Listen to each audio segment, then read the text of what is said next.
we parents must accept that even though our child may have a disability, all humans progress through the stages of social and sexual development to reach adulthood. It becomes imperative to have discussions with our children about the values that surround sexuality throughout the lifespan: intimacy, self esteem, caring, and respect. The fact is, many youth with developmental disabilities whose parents and caregivers discuss aspects of sexuality with them are better prepared to protect themselves from abuse and make decisions about how they will express their own sexuality. Very often, we are not sure what the child needs to know and how much. A common myth is that children and teens with developmental disabilities do not need to learn anything about sexuality because they will not develop into sexually mature adults. The truth is that all children are sexual beings from the beginning and will continue to develop socially and sexually throughout their lives. Some facts about sexuality and developmental disabilities. Among adults who are developmentally disabled, as many as 83% of females and 32% of males are the victims of sexual assault as per Johnson I. Sigler 2000.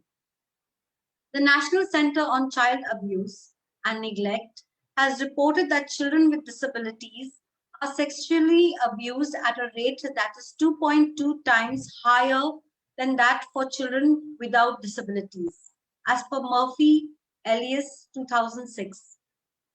Therefore, as parents, caregivers, we need to understand that body literacy for the special needs is as important as much as taking care of their physical, mental, and spiritual needs.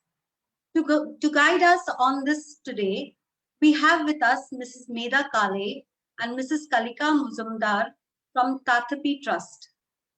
Tathapi Trust is a women and health resource center based in Pune. Their work is focused on issues of gender, health, violence, and sexuality. Through partnering with many organizations across the state, they have designed and implemented training programs in community health, body literacy, and gender equality. Since 2013, Tathapi has been developing resources on body literacy and special needs. They have created teaching and learning resources for children with visually impairment and also those with intellectual disabilities. Our first speaker this evening is Mrs. Medha Kale.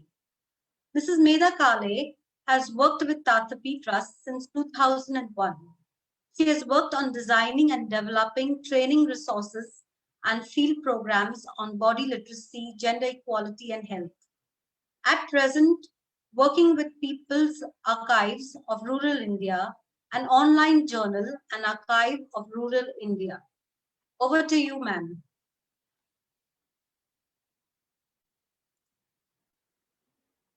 Ma'am, please unmute yourself.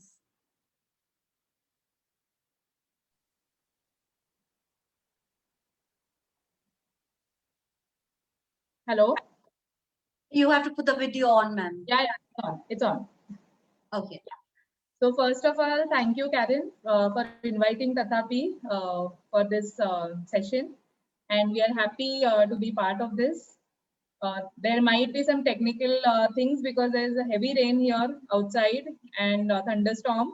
So bear with us if something happens. We'll connect back. No problem. No problem. I understand. Yeah.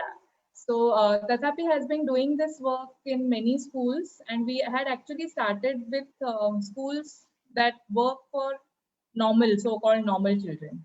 And during that, we realized that as this is important for all children, it is all the more important for children with special needs. The thing is, as you rightly mentioned in the beginning, that most of the people, even in the family, even in the school or society at large, think that one thing is children with special needs or disabilities do not have sexual feelings, and which is not true. The other aspect is there is no need for sexuality education because they are not going to get into any sexual act or any sexual relationship or any relationship. So the need also is ignored. And other aspect which also you rightly mentioned, there is vast amount of cases of sexual abuse. So all these aspects and all these factors were responsible for us to develop a program which dealt with body literacy and special needs. So first we started with children with visual impairments or children who cannot see or are partially blind. And then we moved on to children with intellectual disabilities. Our work has been focused on developing curricula, developing training material, developing training programs, and we have been able to reach across the state almost to 25-30 organizations, conducting training programs for teachers and parents, and also counselors, caretakers, staff of the residential institute. Also through Disability Commissionerate, we are trying to reach out to larger groups so that this issue of sex education and sexuality education becomes part of the curriculum of the schools and also as important aspects of children's growing up years. So one thing is why we need to talk. The first question that we deal with is why we need to talk about sexuality. One thing is it's a very positive, healthy feeling. It's a natural urge. It is something that is inevitable. It is something that can build confidence of the person. It can deal with so many of other things like issues of aggression, issues of violence, issues of so-called problem behavior that we find teachers are completely worried about, and they are just completely clueless about how to handle those problem behaviors. So a lot of the problems into those behavioral aspects are linked to unmet information on sexuality, and also how children can express these feelings and express these urges positively. So the need for that. So we started the programs with that in mind, and we feel that if we reach out to teachers and reach out to parents and develop a program that talks to parents and teachers on how do we do this and why do we do this, what is the perspective with which we do this, we will definitely be able to reach out to this group of our children and help them lead healthy lives and help them lead happy lives. Because so much of aggression and so much of frustration and so much of negative aspects of their behavior can be dealt with if we are able to talk to them, teach them, help them learn, help them seek pleasure, help them express their sexuality in a positive manner. So that is how our program works. And last year we have created a resource which is in Marathi right now, but the English translation and English publication will happen this year, which is called Amihi Mothe Hotoy. We too are growing up. And the book is a picture book, and it helps parents deal with this issue with their children with the help of pictures. Because so many times we get questions from parents and teachers is, okay, I understand, but how do I teach this? And how do I help my child understand this? So we have used pictures, and we actually we have a presentation today which uses those pictures. So we will try and share the screen, and with that help of this presentation, we will talk about our topic. So my colleague Kalika is here. So she will be talking about the first 3-4 sections, and then I will talk about it further. So we'll just share the screen, Karen.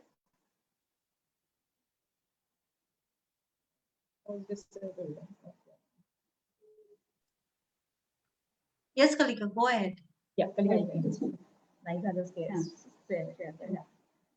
हम पहले start में थोड़ा हिंदी में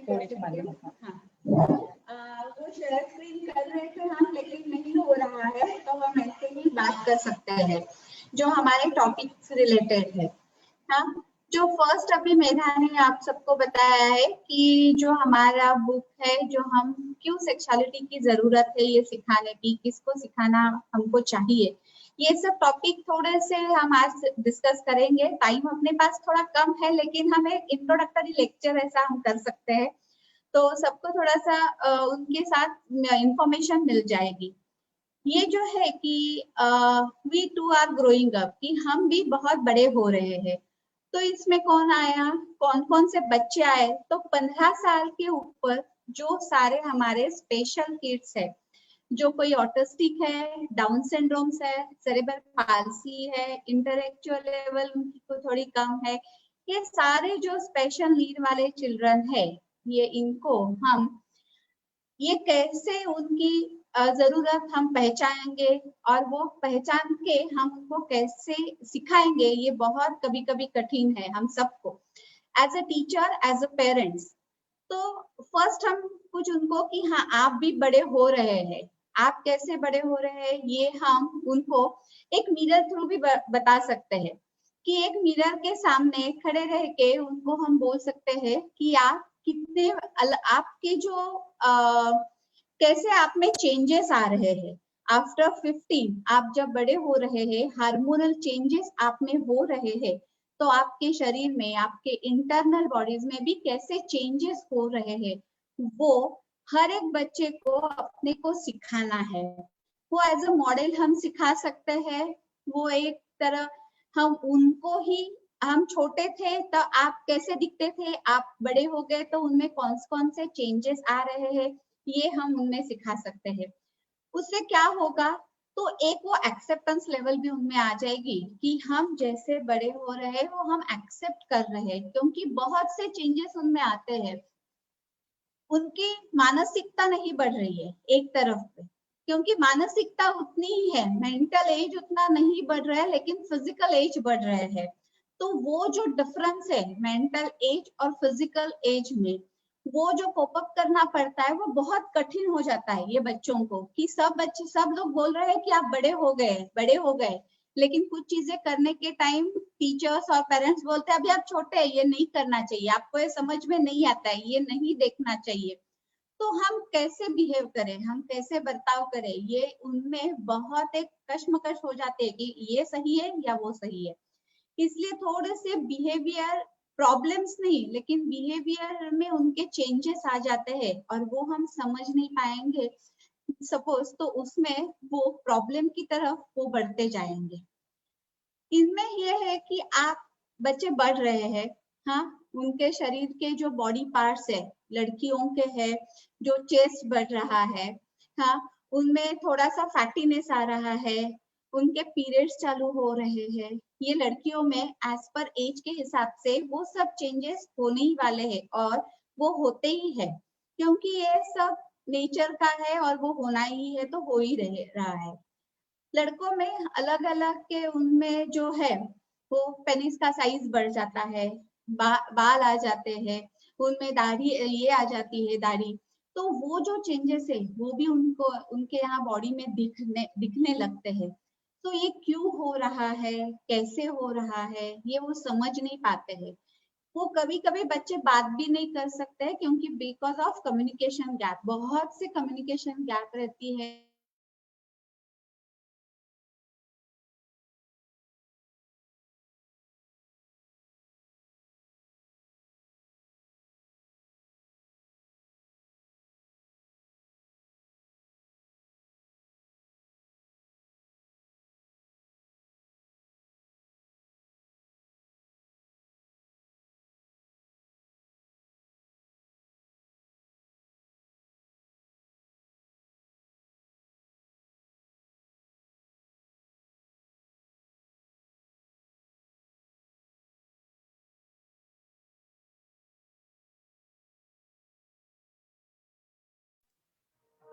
Sorry, I think we have lost Kalika.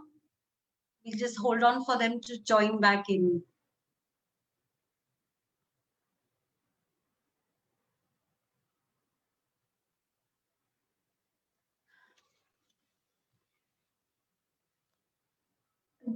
In the meantime, I would like to just inform anybody, if you all have any questions and queries, after the program is over, you all are most welcome to post any of your queries to Medha ma'am and Kalika ma'am on Buddy Center Facebook page, and they will answer and get back to you.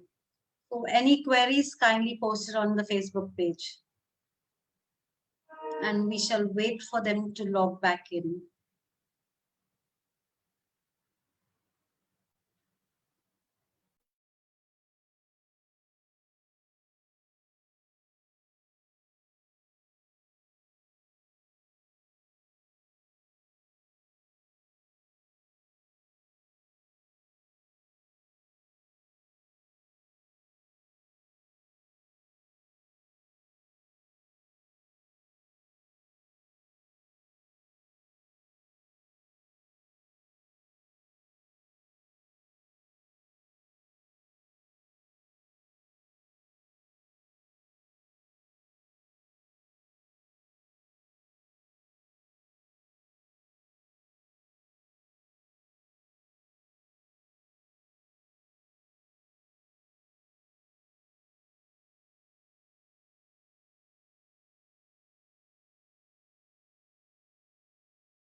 Welcome back, ma'am. Hi.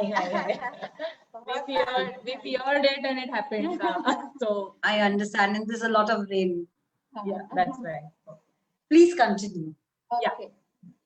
हम बात कर रहे थे कि ये जो special बच्चे हैं जो बड़े हो जाते हैं, जो एज उनका 15 प्लस हो जाता है, तो उनके शरीर में, उनके बॉडी में और उनके मन में कौन कौन से चेंजेस आ जाते हैं। तो ये जो है कि वो कैसे दिखते हैं, कैसे उनमें अलग अलग बॉडी पार्ट्स में भी अलग अलग चेंजेस हो जाते हैं, तो वो कैसे एक्सेप्ट करे, वो पहले हमको उनको सिखाना है। और वो एक्सेप्टेंस ही उनको कि नहीं, अभी हमने एक्सेप्ट किया है कि हम बड़े हो गए, तो हमारे मन में कौन से अलग अलग क्वेश्चन भी आएंगे, कौन से इमोशनल चेंजेस भी हो जाएंगे, ये भी हमको उनको सिखाने की बहुत अच्छी तरह से जरूरत है। ये हम थोड़ा सा आपके साथ हम कुछ स्क्रीन पे शेयर कर रहे हैं, वो एक साइड पे आप देख सकते हैं कि हम जब बड़े हो जाते हैं, हम जब हमारे अलग अलग हमारे बॉडी में चेंजेस आ जाते हैं, तो हमारे मन में हमारा विचार कैसा अलग हो जाता है। फर्स्ट जो है कि हमको सिखाना है कि हम जैसे है वैसे हमको एक्सेप्ट करना है, और पेरेंट्स को भी और टीचर को भी, कि अपने बच्चे बड़े हो गए हैं तो treat them as they are older, और दे आर बड़े हो गए हैं।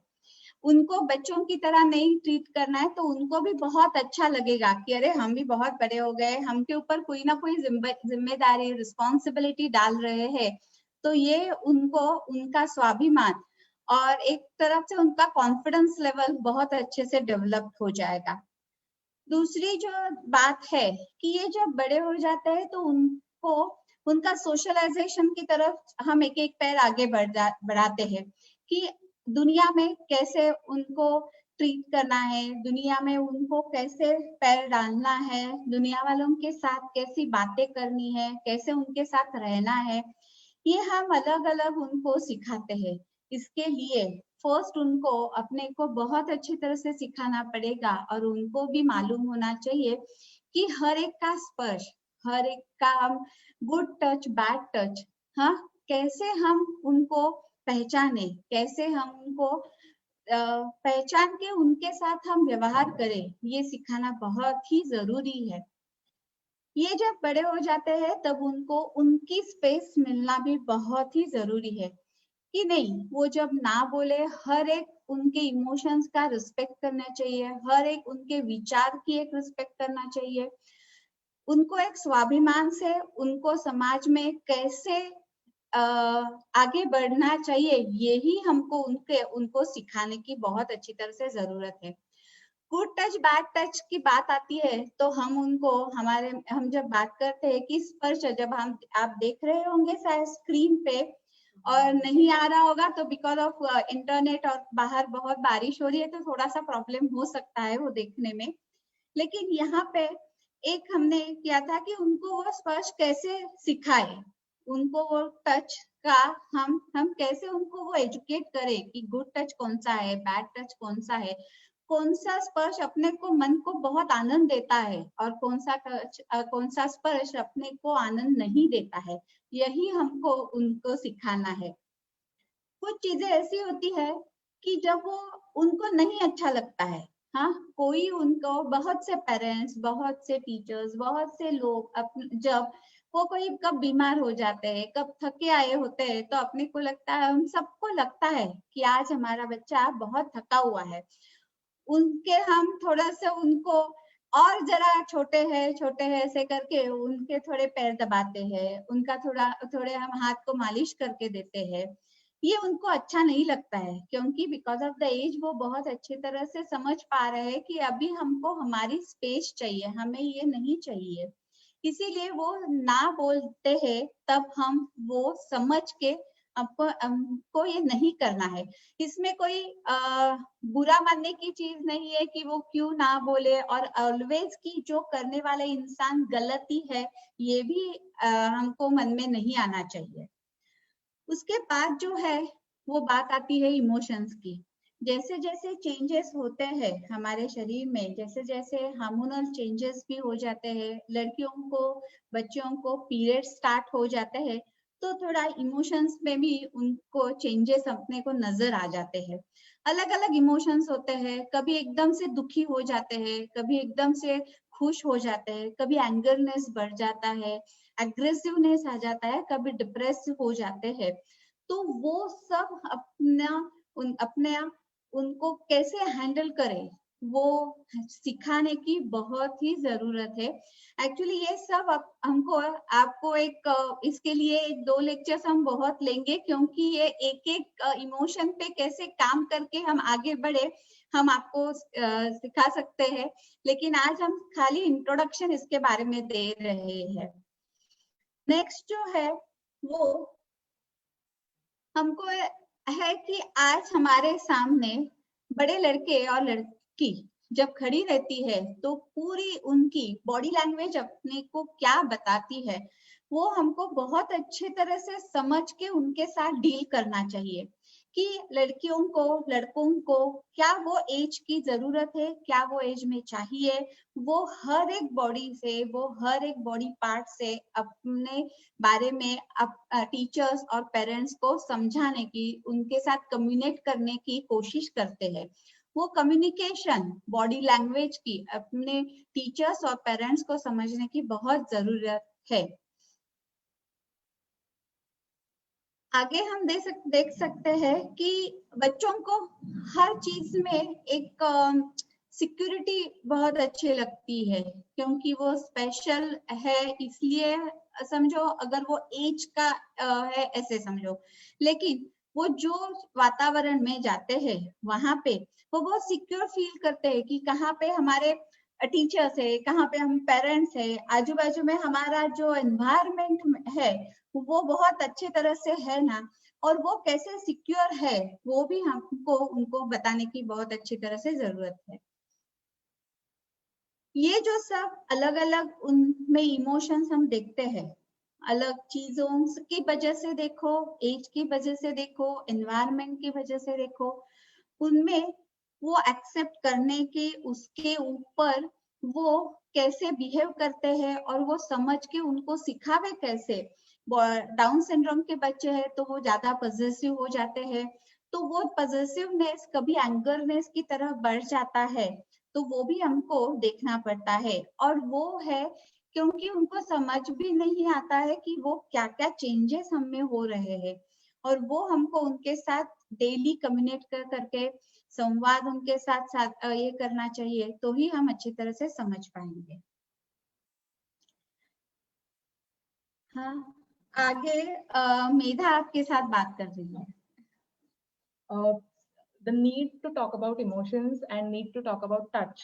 Both the things are important aspects of body literacy, and we never believed, and we always incorporate these parts into our work because we feel that body and mind are all together, and we cannot talk about just bodies and not talk about mind.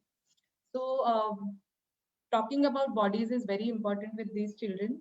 It's not only about sexual parts, it's not only about parts that grow during puberty, but talking about body, feeling our bodies, learning about our bodies. And that can start even before children are 15. It starts right from when they are growing up, right from at even age 0, age 1, age 2, because knowing our own bodies is something that takes us ahead, and it's an important aspect of body literacy. Why we call it body literacy is also because it involves making friends with our body. So we know our body, we know how it functions, we know when something has gone wrong. We also learn about bodies, we also talk about bodies because body image and self-image are very closely linked. So when we are dealing with special children, we also talk about these issues. Those who are on borderline and those who comprehend things and who understand things are also very conscious about what their body images are. And so many times they receive such negative feedback from society and those around them that it is important to highlight that their bodies are unique and their bodies are as beautiful as somebody else's. As part of body literacy, when we talk about growing up or puberty, we do it with both girls and boys. We talk about uh, what happens inside the body. We talk about what happens inside the mind. Now, it is very easy to say that we should talk about it, but it is not very easy to do it because you will have to do it consistently right from age 10 or 11, much before they start showing signs of changes during growing up. Because puberty changes for children with normal comprehensions, as long as they see those changes and they've heard about it once, they know what it is. But for our children, even before the period start, like in girls, even before the period start, we will have to train girls on how to use the sanitary pad, when to use it, where the pad is kept, the place where the pad is kept, how to take it, how to put it on, and how to use it and how to dispose it of. Now, this is not going to happen if you do it only once or twice or thrice. It will have to be done repeatedly. It will have to be done in a manner that girls are able to use it, handle it, deal with it, and then be comfortable about it. Only then they will know when actually their periods start, what they need to do. So the basic principle of working with children with special needs is that you will have to do it repeatedly, consistently, and much beforehand, not at the time that it happens, but prior to something happening. So even for boys, talking about semen, talking about penis, talking about what is going to happen when they grow up starts much ahead.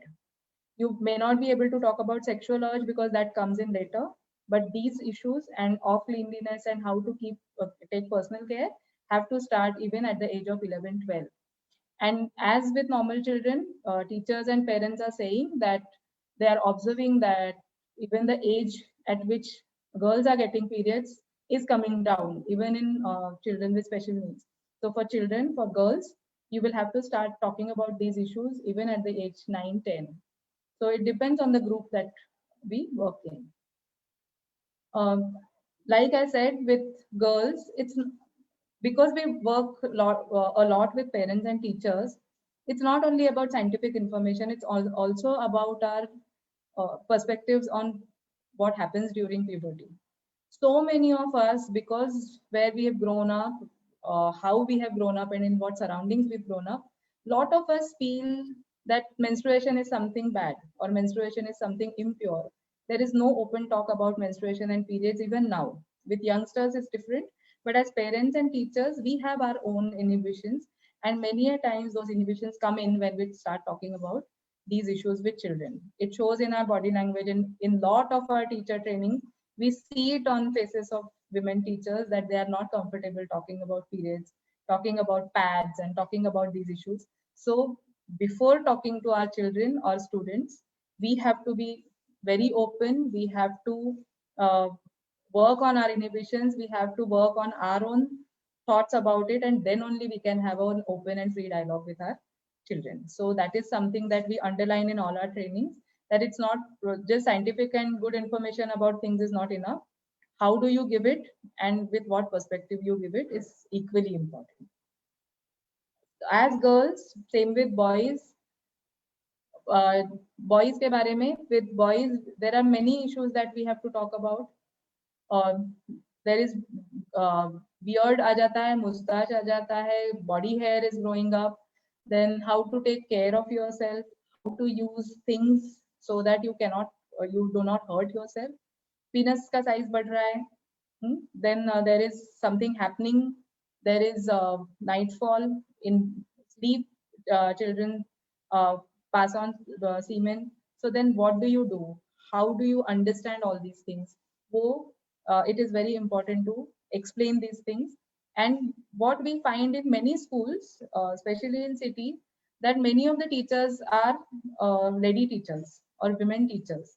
And for them to take up these issues is another aspect of their inhibitions, because these issues are not talked about in our society.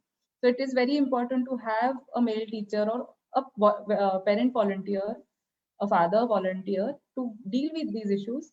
And also, as women teachers or lady teachers, we have to be comfortable with these issues, because see, finally, these are natural feelings, and these are natural urges, and these are natural processes of our body. So we'll have to talk about these issues as openly and freely as possible. But along with information on what happens inside the body, changes in behavior, because lot of times behavior of boys who are growing up is a concern for the family and is a concern for the teachers as well in school, because many a times they express it very openly.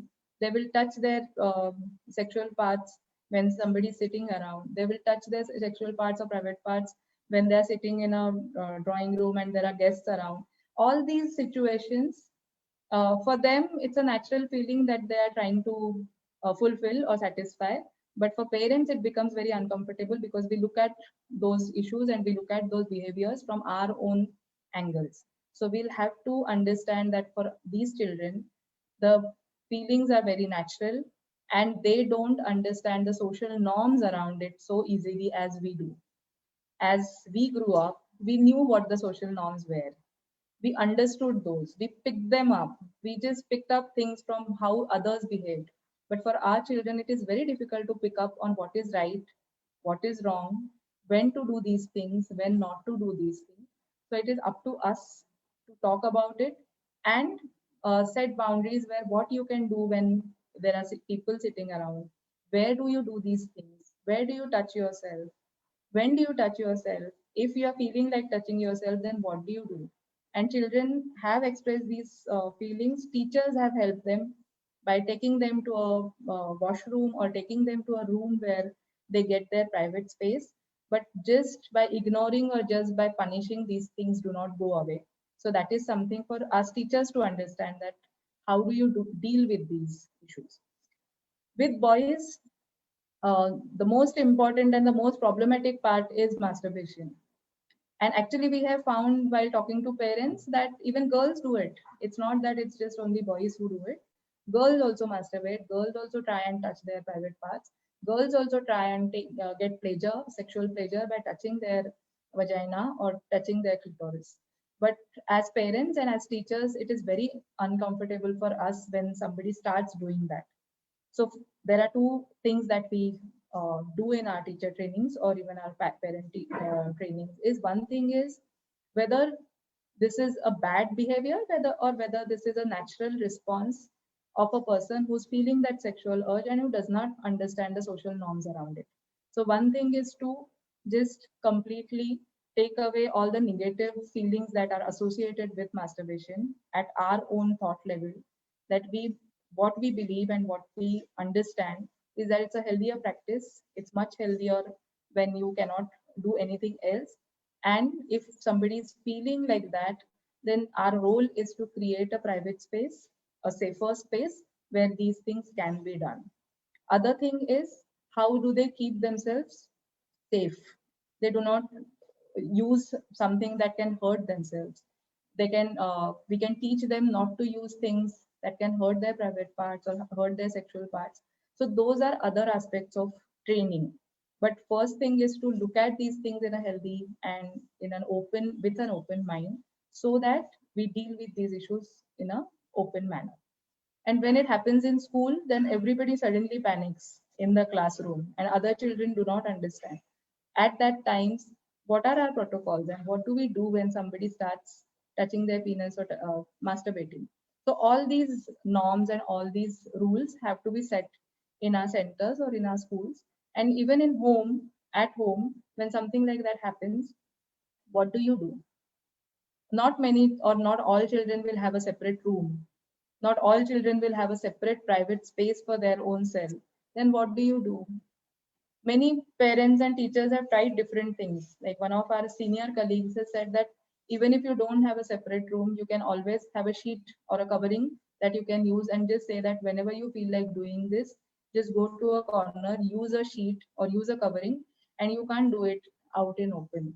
So this training of course takes a lot of time and it needs to be done not just once but repeatedly, but it can be taught, and there is a marked difference in children's behavior when they know what to do and they just do not do it just for the sake of attention seeking. That is what teachers sometimes feel, that it's all attention seeking, but it's not always like that. It's a sexual urge that has come, and it won't go away unless and until they satisfy it. So there is no point in making them run or making them do something different, because many teachers also do that, and we find that it doesn't work because it's not going to go unless and until you give them space and help them satisfy that urge.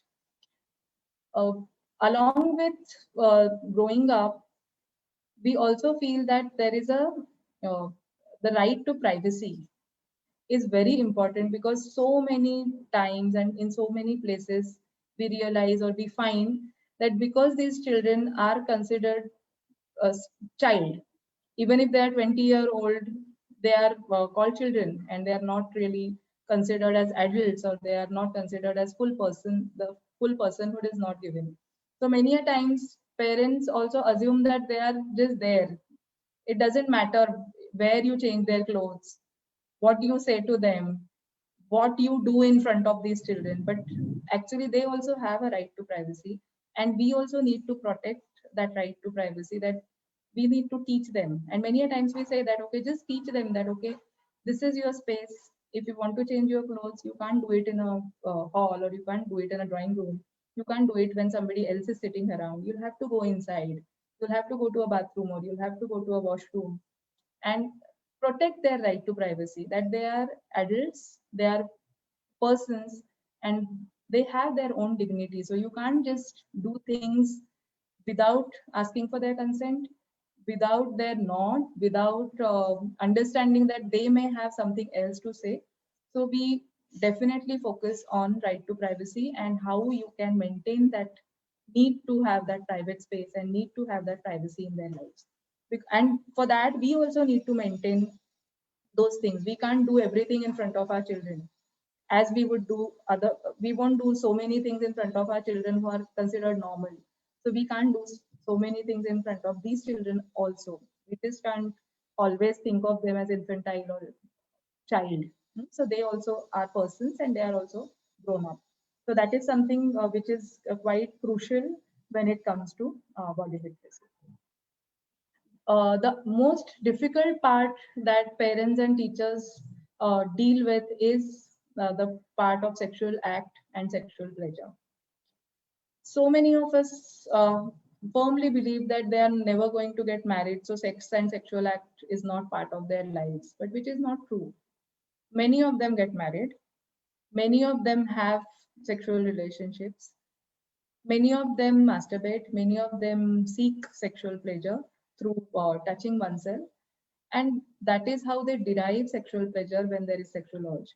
So if we feel that, okay, our belief is that these are natural feelings, these are feelings that can bring a very positive change in yourself, and if you have those urges and have those feelings, then you have a right to satisfy those feelings in a manner that does not harm yourself. So we believe that there is no point in just ignoring or negating these feelings in our children. And when somebody is feeling those, having that urge, how do we teach them to satisfy that urge in a manner that does not harm them? So we talk about masturbation, we talk about sexual acts, we talk about companionship. We also talk to parents on how they can help their children to do to do these things and to fulfill their sexual urge. But of course, there is no one answer for all questions. It depends on person to person. It depends on family to family. It changes with the context. But it is very important to talk about sex. What is safe sex? What is consent? All these things are very important. What you can't do with what is not accepted if there is no consent. We have to teach children to differentiate between what is consensual and what is not consensual. With pictures, using different scenarios, using different situations, we try and teach children who are even 15 and 16 and 18 on what looks right and what is not right, what is safe and what is not safe, what is with consent and what is not with consent. And for that, children have to know what is consent, क्योंकि बाकी चीजों में अगर उनका consent लिया है तो ही उनको पता चलेगा कि हाँ और ना का फर्क क्या है. When do they say yes and when do they say no? If we do not give them any opportunity in other situations on asking them whether you want it or not, then even in sexual situations, they won't be able to say yes or no. And especially with girls, we find that it's a very tricky matter when it comes to fulfilling their sexual urge. Lot of debate around marriage is something that we have to deal with, and there are different opinions, there are different positions taken by schools and centers, and it becomes a family's choice whether the person gets married or not. But we have to talk about these things openly, not with children but with definitely with parents, on what they think about marriage, what they think about relationships of these men and women when they turn 21 and 22. So we have to talk about these things quite openly. One thing is they have a right to pleasure and they have a right to be happy. So we have to respect that right, and we have to work towards enabling them to fulfill that right. So that is something that we talk about. Another aspect that Karen started talking about is of sexual abuse and also sexual advances that these children and adults also face. So a lot of our work has been on understanding what is wanted touch and which kind of touch is that something that they don't like. So the common terminology for this is good touch and bad touch, but we definitely don't go just by good and bad, but we also focus on the aspect of wanting it or not wanting it. So even if somebody is touching your cheeks and if you don't like it, then that is something that you can say no to. It need not be just your private parts. I don't like the word private also, but your sexual parts. It need not be just that. If you don't like certain kind of behavior, then you have a right to refuse that kind of a behavior. And it's very important to help our children understand what they like and what they don't like. And it's not only in terms of sexual touch, even otherwise, what kind of touch do they like and what kind of touch they don't like? What are the behaviors that make them uncomfortable? What happens when they feel uncomfortable? What do they do? So this is something that starts right from when they're 10 or 12 and help them understand these aspects of what they want and what they don't want. And when we find that there is rampant sexual abuse, even of younger boys and young girls, then we have to help them express what when they are in a situation that makes them unsafe and makes them uncomfortable. So our training is based on these aspects of understanding situations where children feel unsafe, then also expressing that they have a right to say no, helping them say no, how can you just get out of those situations, and helping parents understand when their children are not feeling safe. So that is something that is more with parents, and then when parents and teachers are comfortable, then they can teach children on what situations they can just be try and be safe from. So when something happens, some untoward event happens, somebody is touching you in a way that you don't like it, then what all can you do? Can you run away from that situation? Can you scream loudly in that situation? What if that person is from your family? What do you do? So all these aspects have to be taught individually to that girl or boy consistently. Many a times you'll have to create situations, because when we did one course with adolescent boys, 8 boys and their parents, on how to teach these topics, we created situations. We took them to a house, and in that house we told them, where is the private space, where do you go, when do you go to the bathroom, where do you masturbate, do you go to this room, do you go to that room, if something happens, then how do you run away, how do you scream? These things have to be done repeatedly, many a times, while by demonstrating some things. It's not going to happen only through pictures, it's not going to happen only by telling or talking or dialogue.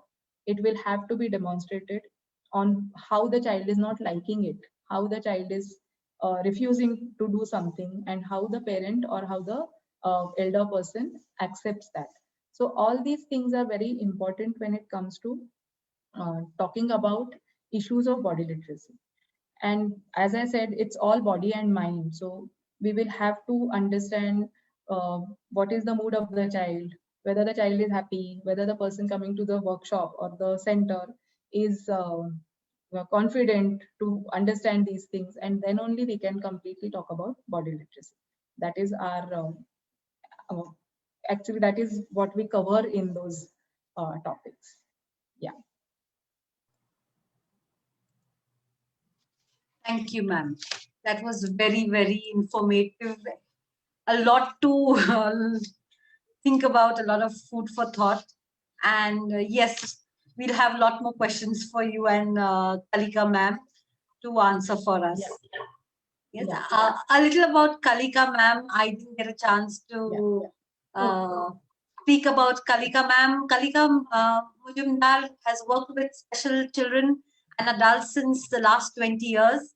She has worked in the capacity of principal of Madhavi Ogale Vocational School run by the Prism Foundation for Special Adults. She has started her own organization, the New Leaf Foundation, and works with special children through art and other creative forms. She is currently working with Tatapi on online courses for special teachers, parents, and counselors on body literacy and sexuality. So that was a lot of information, ma'am. And yes, we would definitely like more information. And I have asked everybody if they would like to have any doubts cleared, any queries, if they could post it on my Buddy Center page, and I will forward it to you. And if you could answer the questions, that would be great. Yeah, anytime. Thank you so much, ma'am. Yeah. Kalika ma'am and Medha ma'am for your time and such a comprehensive talk for all of us.